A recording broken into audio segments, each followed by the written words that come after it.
ਜਿਹੜੇ ਤੈਂ ਮਾਰਨ ਮੁਕੀਆਂ, ਤਿੰਨਾਂ ਨਾ ਮਾਰੇ ਘੁੰਮ। ਆਪ ਨੜੇ ਕਰ ਜਾਈਏ, ਪੈਰ ਤਿਨਾਂ ਦੇ ਚੁੰਮ। ਇਹ ਪੰਕਤੀਆਂ ਲਿਖੀਆਂ ਹੋਈਆਂ ਹਨ, ਪਰ ਇਹ ਪੰਕਤੀਆਂ ਨੂੰ ਪੜ੍ਹ ਲੈਣਾ ਸੁਖਾਲਾ ਹੈ।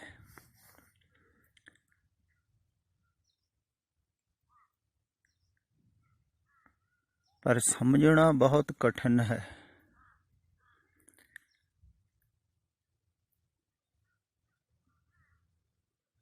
ਜਿਨਨੇ ਕਿਹਾ ਹੈ ਨਾ, ਉਹਨੇ ਆਪਣੇ ਜੀਵਨ ਦੇ ਅਨੁਭਵ ਚੋਂ ਕਿਹਾ ਹੈ, ਤੇ ਬਹੁਤ ਸਰਲ ਵੀ ਹਨ। ਸਮਝਣੀਆਂ ਵੀ ਬੜੀਆਂ ਸਰਲ ਹਨ ਵੀ ਜਿਹੜੇ ਤੈਂ ਮਾਰਨ ਮੁਕੀਆਂ, ਮੁਕੀਆਂ ਮਾਰਨ ਤਿੰਨਾਂ ਨਾ ਮਾਰੇ ਘੁੰਮ। ਆਪ ਨੜੇ ਘਰ ਜਾਈਏ, ਪੈਰ ਤਿਨਾਂ ਦੇ ਚੁੰਮ। ਗੱਲ ਬੜੀ ਸਿਖਾਲੀ ਲੱਗਦੀ ਹੈ, ਪਰ ਕਰਨੀ ਬਹੁਤ ਔਖੀ ਹੈ। ਖਿਆਲ ਵਿੱਚ ਰੱਖਿਓ।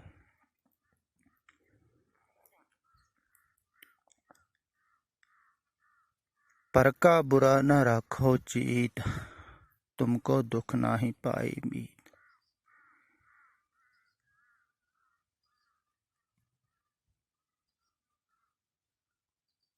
तुसी मुक्कियां अगर मारियां वा ना, ते हो सकदा है समाज दे विच सत्कार पाउण वास्ते तुसी उहदे कोल माफ़ी भी मंग लो।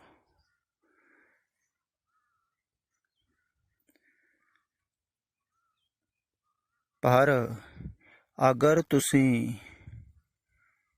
अंदरों नाराज़गी जाहिर कर दिती ना, उस समय तुसी गुस्से हो गए, गुस्सा आ गया,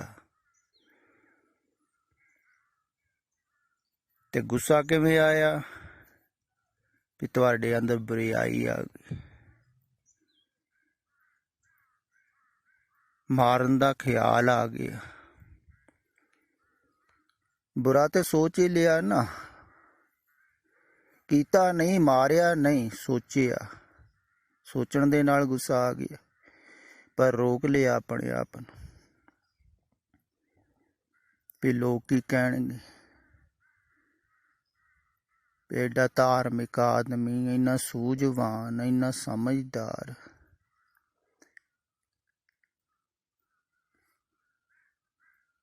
ते इहनूं ते गुस्सा आउणा नहीं चाहिदा।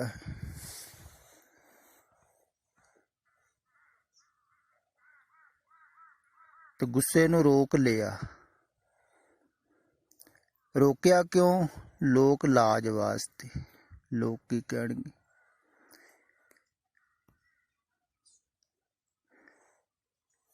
ते जिहड़ा अंदर रोक लिया, वो तो हो ही गया ना, अंदरों तो हो गया ना। मुक्की तो तुसी मार ही दिती, अंदरों मारी, बाहरों नहीं मारी।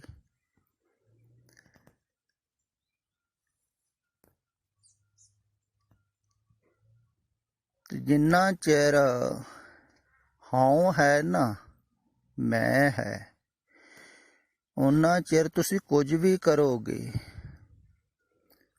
ਉਹਦੇ ਪਿੱਛੇ ਵੀ ਹਾਂ ਹੀ ਕੰਮ ਕਰਦੀ ਹੈ। ਭਾਵੇਂ ਵਿਨਮਰ ਹੋ ਜਾਓ ਤੁਸੀਂ, ਤੇ ਵਿਨਮਰਤਾ ਦੇ ਪਿੱਛੇ ਵੀ ਹਾਂ ਹੀ ਕੰਮ ਕਰੇਗੀ ਵੀ ਲੋਕ ਮੈਨੂੰ ਦੇਖਣ ਮੈਂ ਕਿੰਨਾ ਵਿਨਮਰ ਹਾਂ। ਦੇਖੋ, ਮੈਂ ਮਾਫ ਕਰ ਦਿੰਦਾ ਹਾਂ ਲੋਕਾਂ ਨੂੰ, ਮੈਂ ਗੁੱਸੇ ਨਹੀਂ ਹੁੰਦਾ, ਮੇਰੇ 'ਚ ਨਾਰਾਜ਼ਗੀ ਨਹੀਂ ਹੈ, ਤੇ ਮਾਫ ਕਰ ਦਿੰਦਾ।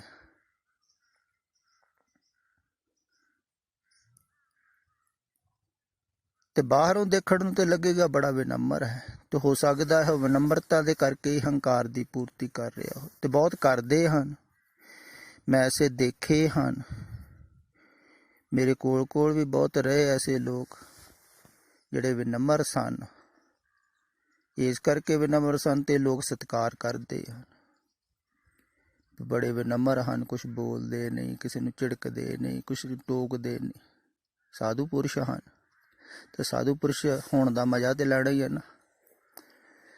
ਤਾਂ ਮਜ਼ਾ ਕੌਣ ਲੈਂਦਾ ਹੈ? ਹੰਕਾਰ।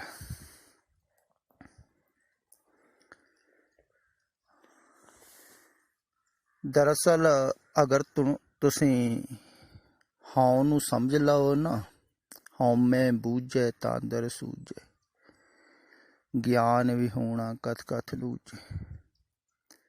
ਕਹਿੰਦੇ ਹਨ ਵੀ ਹੁਕਮ ਨੂੰ ਸਮਝ ਲਵੇ ਜਿਹੜਾ ਕੋਈ, ਉਹਦੀ ਹਉ ਨਹੀਂ ਰਹਿ ਜਾਂਦੀ।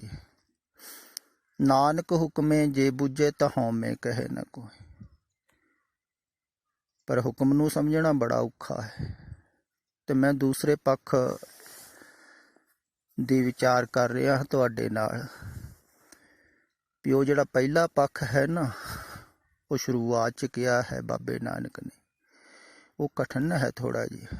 ਪਰ ਉਹ ਸਾਰਾ ਹੀ ਲੋਕ ਜਿਹੜੇ ਧਾਰਮਿਕ ਹਨ ਉਹ ਹੀ ਕਰਨਾ ਚਾਹੁਣਗੇ ਵੀ ਅਸੀਂ ਹੁਕਮ ਨੂੰ ਮੰਨਦੇ ਹਾਂ ਜੀ, ਅਸੀਂ ਹੁਕਮ ਨੂੰ ਬੁੱਝਦੇ ਹਾਂ ਜੀ, ਅਸੀਂ ਹੁਕਮ ਅੰਦਰ ਚੱਲਦੇ ਹਾਂ। ਉਹ ਸਖਾਲਾ ਹੈ ਕਹਿਣਾ। ਪਰ ਇਹ ਦੂਸਰੀ ਗੱਲ ਜਿਹੜੀ ਹੈ ਨਾ, ਇਹ ਸਮਝਣੀ ਵੀ ਔਖੀ ਹੈ ਤੇ ਮੰਨਣੀ ਹੋਰ ਵੀ ਜ਼ਿਆਦਾ ਔਖੀ ਹੈ। ਖਿਆਲ ਵਿੱਚ ਰੱਖਿਓ, ਪਹਿਲੀ ਗੱਲ ਤੇ ਕੋਈ ਮੰਨਦਾ ਹੀ ਨਹੀਂ ਹੈ ਮੇਰੇ ਵਿੱਚ ਹਉ ਹੈ। ਤੁਸੀਂ ਕਹਿ ਕੇ ਦੇਖੋ, ਤੁਸੀਂ ਹੰਕਾਰੀ ਹੋ, ਕਿਸੇ ਨੂੰ ਕਹਿ ਕੇ ਦੇਖੋ, ਅਗਲਾ ਮੰਨਦਾ ਹੈ, ਕਹਿੰਦਾ ਜਾਓ ਜਾ, ਤੂੰ ਹੋਏਗਾ ਹੰਕਾਰੀ, ਮੈਂ ਕਿੱਥੇ ਹਾਂ। ਪਰ ਇੱਥੇ ਬਾਬਾ ਨਾਨਕ ਕਹਿ ਰਹੇ ਹਨ ਵੀ ਹਉ ਵਿੱਚ ਆਇਆ, ਹਉ ਵਿੱਚ ਗਿਆ, ਹਉ ਵਿੱਚ ਜੁੰਮਿਆ, ਹਉ ਵਿੱਚ ਮੂਇਆ। ਸਾਰੇ ਹਉ ਵਿੱਚ ਚੱਲ ਰਿਹਾ ਹੈ ਕੰਮ, ਮੈਂ ਵਿੱਚ ਚੱਲ ਰਿਹਾ, ਹੰਕਾਰ ਵਿੱਚ ਚੱਲ ਰਿਹਾ ਹੈ।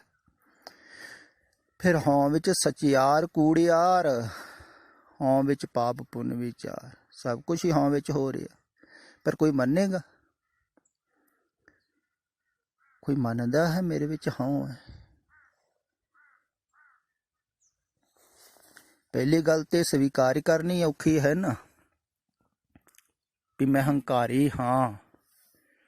ਇਹ ਕੋਈ ਨਹੀਂ ਮੰਨਣਾ ਚਾਹੁੰਦਾ ਹੈ ਵੀ ਮੈਂ ਹੰਕਾਰੀ ਹਾਂ, ਮੇਰੇ ਅੰਦਰ ਅਹੰ ਭਾਵ ਹੈ। ਫਿਰ ਇੱਕ ਗੱਲ ਹੋਰ ਵੀ ਖਿਆਲ ਵਿੱਚ ਰੱਖੋ ਵੀ ਇਹ ਜਿਹੜੀ ਬਿਮਾਰੀ ਹੈ ਨਾ, ਜਿਵੇਂ ਅਜੋਕੇ ਸਮੇਂ 'ਚ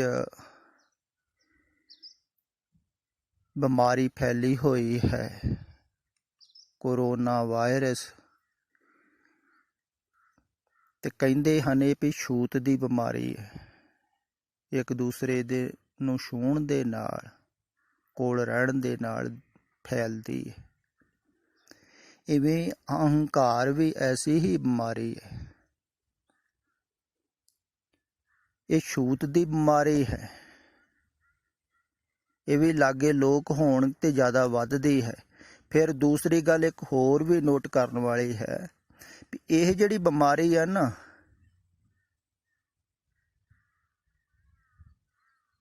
ਇਹ ਛੂਤ ਦੀ ਹੈ। ਇਹ ਤੇ ਠੀਕ ਹੈ ਵੀ ਸੰਸਾਰ 'ਚ ਰਹਿੰਦਿਆਂ ਹੋਇਆਂ ਜ਼ਿਆਦਾ ਵਧੇਗੀ, ਪਰ ਸੰਸਾਰ 'ਚ ਰਹਿੰਦਿਆਂ ਹੋਇਆਂ ਦਾ ਪਤਾ ਵੀ ਲੱਗਦਾ ਹੈ। ਅਗਰ ਕੋਈ ਇਸ ਬਿਮਾਰੀ ਨੂੰ ਸਿਆਣਨ ਦੀ ਕੋਸ਼ਿਸ਼ ਕਰੇ, ਜਿਹੜੇ ਸੰਸਾਰ ਨੂੰ ਛੱਡ ਕੇ ਨੱਠ ਜਾਂਦੇ ਸਨ ਨਾ ਜੰਗਲਾਂ ਦੇ ਵਿੱਚ, ਅਜੋਕੇ ਸਮੇਂ 'ਚ ਵੀ ਕਈ ਚਲੇ ਜਾਂਦੇ ਹਨ, ਇਕੱਲੇ ਬੈਠ ਗਏ, ਉੱਥੇ ਹਉ ਮਿਟ ਨਹੀਂ ਜਾਂਦੀ, ਹਉ ਦਾ ਪਤਾ ਨਹੀਂ ਲੱਗਦਾ। ਸੰਸਾਰ 'ਚ ਪਤਾ ਲੱਗਦਾ ਹੈ।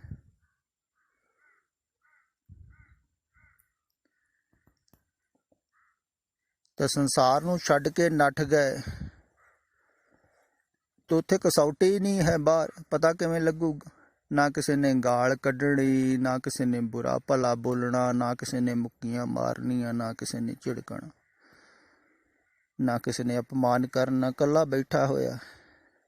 ਤੇ ਉੱਥੇ ਇਉਂ ਲੱਗਦਾ ਜਿਵੇਂ ਹਉ ਹੁੰਦੀ ਨਹੀਂ। ਪਰ ਫਿਰ ਸੰਸਾਰ ਵੱਲ ਨੂੰ ਆ ਜਾਵੇ ਤਾਂ ਉਹਨੂੰ ਫਿਰ ਦਿਖ ਪੈਣੀ ਹੈ ਵੀ ਹੈ। ਤੇ ਸੰਸਾਰ ਦੇ ਵਿੱਚ ਪਤਾ ਲੱਗਦਾ ਹੈ ਹਉਮੈ ਦਾ, ਅਗਰ ਕੋਈ ਜਾਗਰੂਕ ਹੋਵੇ ਤਾਂ। ਖਿਆਲ ਵਿੱਚ ਰੱਖੋ, ਇਹ ਜੋ ਕਿਹਾ ਜਾ ਰਿਹਾ ਹੈ ਇਸੇ ਕਰਕੇ ਕਿਹਾ ਜਾ ਰਿਹਾ ਹੈ ਵੀ ਤੁਸੀਂ ਥੋੜ੍ਹਾ ਜਿਹਾ ਜਾਗਰੂਕ ਹੋਵੋ, ਸੁਚੇਤ ਹੋ ਕੇ ਤੁਸੀਂ ਦੇਖੋਗੇ, ਤੁਹਾਨੂੰ ਸਾਫ਼ ਸਾਫ਼ ਨਜ਼ਰ ਆ ਜਾਂਦੀ। ਕਠਿਨ ਨਹੀਂ ਹੈ ਇਹਨੂੰ ਪਹਿਚਾਨਣਾ, ਪਰ ਕਈ ਹਾਲੇ ਵੀ ਨਹੀਂ ਪਹਿਚਾਨ ਪਾਉਂਦੇ ਹਨ। ਅੱਜ ਹੀ ਸਵੇਰੇ ਇੱਕ ਮਾਈ ਦਾ ਟੈਲੀਫੋਨ ਆਇਆ ਸੀ ਤੇ ਉਹਦਾ ਘਰ ਵਾਲਾ ਨਸ਼ਾ ਜ਼ਿਆਦਾ ਕਰਦਾ ਸੀ, ਅਣਬਣ ਸੀ, ਤੇ ਉਹ ਜੁਦਾ ਰਹਿਣ ਲੱਗ ਪਿਆ। ਤੇ ਹੁਣ ਕਹਿੰਦੀ ਹੈ ਵੀ ਲੋਕ ਮੈਨੂੰ ਕਹਿੰਦੇ ਹਨ ਵੀ ਤੂੰ ਹੰਕਾਰੀ ਹੈ, ਤੂੰ ਆਪਣੇ ਘਰੋਂ ਘਰ ਵਾਲੇ ਨੂੰ ਕੱਢ ਦਿੱਤਾ, ਤੇਰੇ 'ਚ ਬੜੀ ਆਕੜ ਹੈ।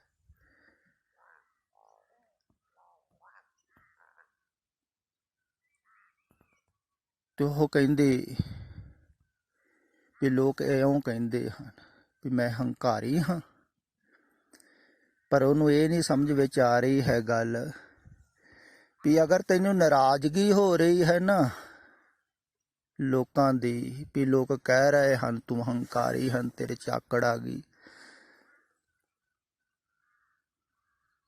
ਤੇ ਉਹ ਨਾਰਾਜ਼ਗੀ ਹੀ ਜ਼ਾਹਿਰ ਕਰਦੀ ਕਿ ਤੂੰ ਅਹੰਕਾਰੀ ਹੈ, ਅਹਮ ਭਾਵ ਹੈ। ਫਿਰ ਦੂਸਰੀ ਗੱਲ ਇਹ ਹੈ ਵੀ ਅਗਰ ਨਾਰਾਜ਼ਗੀ ਵੀ ਨਾ ਹੋਵੇ ਤੇ ਫਿਰ ਤੁਸੀਂ ਕਹੋਗੇ ਅਹਮ ਭਾਵ ਨਹੀਂ ਹੈ, ਨਹੀਂ ਫਿਰ ਵੀ ਹੈ, ਫਿਰ ਹੋਰ ਸੂਖਸ਼ਮ ਹੋ ਜਾਂਦਾ ਹੈ। ਦੇਖੋ ਮੈਂ ਨਾਰਾਜ਼ ਵੀ ਨਹੀਂ ਹੋਈ, ਲੋਕਾਂ ਨੇ ਮੈਨੂੰ ਇੰਨਾ ਹੰਕਾਰੀ ਕੀਤਾ ਤੇ ਮੈਨੂੰ ਕੋਈ ਫਰਕ ਹੀ ਨਹੀਂ ਪੈਂਦਾ। ਕਈ ਕਹਿੰਦੇ ਹਨ ਨਾ ਸਾਨੂੰ ਲੋਕ ਭਾਵੇਂ ਸਾਰੀ ਨਿੰਦਿਆ ਕਰੀ ਜਾਣ, ਅਪਮਾਨ ਕਰੀ ਜਾਣ, ਸਾਨੂੰ ਫਰਕ ਹੀ ਨਹੀਂ ਪੈਂਦਾ। ਕਈ ਐਸੇ ਵੀ ਹੈ ਉਹਨਾਂ ਦੀ ਬੜੀ ਸੂਖਸ਼ਮ ਹਉਮੈ ਹੁੰਦੀ ਹੈ, ਉਹਨਾਂ ਦੀ ਬੇਇੱਜ਼ਤੀ ਵੀ ਕਰ ਦਿਓ ਤਾਂ ਵੀ ਤੁਸੀਂ ਦੇਖੋਗੇ ਵੀ ਅਸਰ ਨਹੀਂ ਹੋ ਰਿਹਾ, ਨਿੰਦਾ ਕਰ ਦਿਓ ਤਾਂ ਵੀ ਦੇਖੋਗੇ ਅਸਰ ਨਹੀਂ ਹੋ ਰਿਹਾ। ਉਹਨਾਂ ਅੰਦਰ ਹੋਰ ਸੂਖਸ਼ਮ ਅਹੰਕਾਰ ਹੈ ਵੀ ਦੇਖੋ ਹੁਣ ਸਾਡੇ ਅੰਦਰ ਤੇ ਕੋਈ ਅਸਰ ਹੀ ਨਹੀਂ ਹੁੰਦਾ, ਅਸੀਂ ਤੇ ਹੋ ਗਏ ਹੁਣ ਪਰਮ ਪੁਰਖ, ਸਾਨੂੰ ਤੇ ਹੋ ਗਿਆ ਗਿਆਨ, ਤੇ ਉਹ ਗਿਆਨ ਦਾ ਅਹੰਕਾਰ, ਅਹਮ ਭਾਵ, ਤੇ ਜਿਹੜਾ ਅਹਮ ਭਾਵ ਹੈ ਨਾ ਇਹ ਸਾਰਿਆਂ ਦੇ ਅੰਦਰ ਹੀ ਹੈ, ਖਿਆਲ ਵਿੱਚ ਰੱਖੋ। ਅਹਮ ਭਾਵ ਤੋਂ ਬਿਨਾਂ ਸੰਸਾਰ ਦੇ ਵਿੱਚ ਕੋਈ ਹੋ ਨਹੀਂ ਸਕਦਾ ਹੈ, ਪਰ ਜਾਗਰਤ ਪੁਰਸ਼ ਦੇ ਅਹਮ ਭਾਵ ਦੇ ਵਿੱਚ ਤੇ ਸੁੱਤੇ ਹੋਏ ਦੇ ਅਹਮ ਭਾਵ ਦੇ ਵਿੱਚ ਫਰਕ ਹੁੰਦਾ ਹੈ। ਜਾਗਰਤ ਪੁਰਸ਼ ਉਦੋਂ ਖਿਆਲ ਕਰਦਾ ਹੈ ਜਦੋਂ ਉਹਦੇ ਅੰਦਰ ਪ੍ਰੇਮ ਪ੍ਰਗਟ ਹੋਣਾ ਚਾਹੁੰਦਾ ਹੈ ਪਰਮਾਤਮਾ ਦਾ। ਜਿਵੇਂ ਤੁਸੀਂ ਦੇਖੋ ਕੋਈ ਚਿੱਕੜ ਦੇ ਵਿੱਚ ਡਿੱਗਿਆ ਹੋਇਆ ਹੈ ਤੇ ਤਰਲੇ ਮਾਰਦਾ ਮੈਨੂੰ ਕੱਢ ਲਓ, ਮੈਂ ਖੁੱਬਦਾ ਜਾਂਦਾ, ਧੱਸਦਾ ਜਾਂਦਾ, ਦਲਦਲ ਹੈ, ਜਿੰਨਾ ਹਿੱਲਦਾ ਹਾਂ ਉਹਨਾਂ ਥੱਲੇ ਜਾ ਰਿਹਾ, ਕੱਢ ਲਓ। ਤੂੰ ਆਪਣਾ ਹੱਥ ਫੜਾਉਂਦਾ ਹੈ, ਪਰ ਹੱਥ ਦੇ ਬਾਹਰੋਂ ਸਰੀਰ ਦੁਬਾਰਾ ਹੀ ਫੜਾਇਆ ਜਾਵੇਗਾ ਤੇ ਸਰੀਰ ਦੁਬਾਰਾ ਹੀ ਖਿੱਚਿਆ ਜਾਵੇਗਾ। ਫਿਰ ਵੀ ਉਹ ਅੰਦਰੋਂ ਜਾਣਦਾ ਰਹਿੰਦਾ ਹੈ ਵੀ ਹੈ ਤੇ ਨਹੀਂ, ਪਰ ਫਿਰ ਵੀ ਹੈ, ਕਿਉਂਕਿ ਬਾਹਰ ਦੇਖਦਾ ਹੈ ਉਹ ਸਰੀਰ ਦੁਆਰਾ ਤੇ ਉਹਨੂੰ ਨਜ਼ਰ ਆਉਂਦਾ ਹੈ।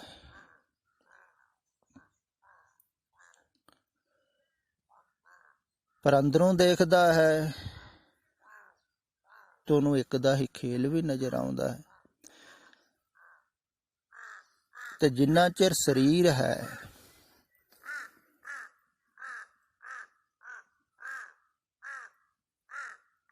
ਉਹਨਾਂ ਚਿਰ ਉਹ ਸਰੀਰ ਦਾ ਉਪਯੋਗ ਕਰਦਾ ਹੈ, ਤੇ ਜਦੋਂ ਵੀ ਸਰੀਰ ਦਾ ਕੋਈ ਉਪਯੋਗ ਕਰੇਗਾ, ਦਿਮਾਗ ਦਾ ਉਪਯੋਗ ਕਰੇਗਾ, ਬਾਣੀ ਦਾ ਉਪਯੋਗ ਕਰੇਗਾ, ਉਦੋਂ ਮੈਂ ਤੂੰ ਕਰਕੇ ਹੀ ਕਰਨਾ ਪਵੇਗਾ, ਉਹ ਤੋਂ ਬਗੈਰ ਹੁੰਦਾ ਨਹੀਂ। ਉਦੋਂ ਦਵੈਤ ਦੇ ਵਿੱਚ ਹੀ ਬੋਲਣਾ ਪਵੇਗਾ। ਤੇ ਸੰਸਾਰ ਦੇ ਵਿੱਚ ਜਿਹੜਾ ਵੀ ਕੋਈ ਪ੍ਰਾਣੀ ਹੈ, ਕਹਿੰਦੇ ਨਾ ਹਉਮੈ ਆਇਆ ਹਉਮੈ ਗਿਆ, ਮੈਂ ਹਾਂ, ਮੈਂ ਹਾਂ, ਇਹ ਭਾਵ ਹੈ ਜਿਹਦੇ ਅੰਦਰ, ਉਹ ਹੀ ਫਿਰ ਵਾਰ-ਵਾਰ ਆਉਂਦਾ ਹੈ, ਕਿਉਂਕਿ ਮੈਂ ਹਾਂ ਹੀ ਆਉਂਦਾ ਹੈ ਤੇ ਮੈਂ ਹਾਂ ਹੀ ਦੁੱਖ ਪਾਉਂਦਾ ਹੈ।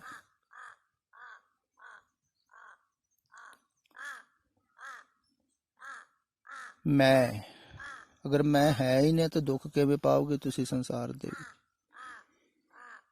ਅਗਰ ਤੁਸੀਂ ਹੋ ਹੀ ਨਹੀਂ ਫਿਰ ਦੁੱਖ ਕਿਵੇਂ ਪਾਓਗੇ ਸੰਸਾਰ ਦੇ ਵਿੱਚ?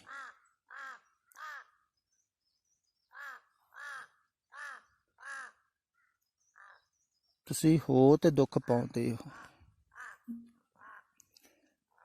ਤੇ ਜਿੰਨਾ ਕੋਈ ਮੈਂ ਹਾਂ ਜ਼ਿਆਦਾ ਹੁੰਦਾ ਹੈ ਉਨਾ ਜ਼ਿਆਦਾ ਦੁੱਖ ਪਾਉਂਦਾ ਹੈ।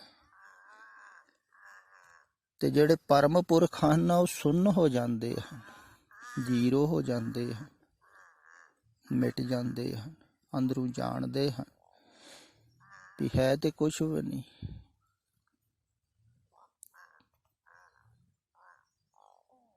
ਤੇ ਉਹਨਾਂ ਨੂੰ ਭੇਦ ਨਹੀਂ ਦਿਖਾਈ ਦਿੰਦਾ ਹੈ ਬਹੁਤਾ। ਜਿਨ੍ਹਾਂ ਅਹੰ ਭਾਵ ਦੇ ਵਿੱਚ ਰਹਿੰਦੇ ਹੋਏ ਪ੍ਰਾਣੀ ਨੂੰ ਦਿਖਾਈ ਦਿੰਦਾ ਹੈ।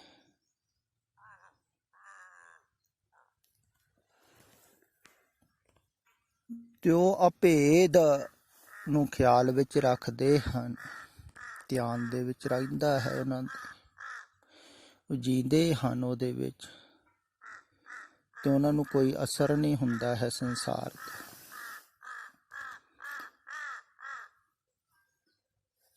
कबीर जी ने भी किया है न, निंदो निंदो मोको लोक निंदो, निंदा जन को खरी प्यारी, निंदा बाप निंदा मेहतार।